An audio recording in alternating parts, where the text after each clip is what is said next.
Charlie Sharp with R&B historian. Tyrone Dubois.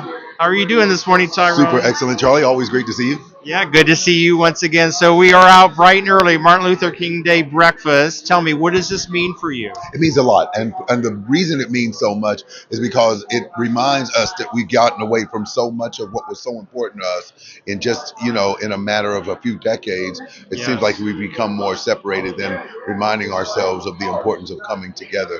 It was only a couple of decades ago when there were so many things that we weren't allowed to do or that we just we forgot, and it's so important for us to remind ourselves the importance of showing love and respect to each other.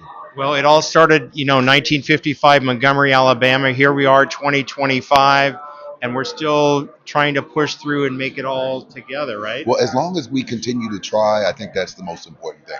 All it takes is one, and the fact that it takes one of us to show others, each one teach one, as I always say, and we can all become better. All right, and we've got the music, right? That's what keeps us together. The R&B music. I know that's your specialty.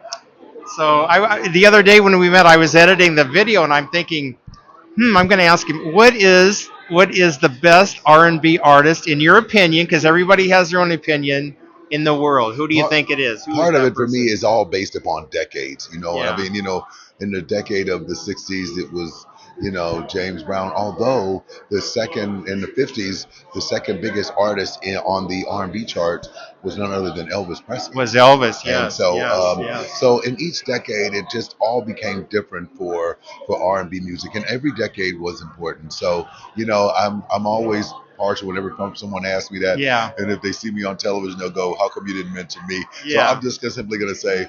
All of the music is important, and it all brings a certain amount of specialty. And I learned that from Casey Kasem. He taught me so much about the right way to do that. Yeah, yeah. I was listening to Luther the other day, and it was just so. And I was reading more about his story. I didn't know he started off in the jingle business. He did. He did a Yeah, lot of, and so did Barry Manilow, as a matter of fact. interesting.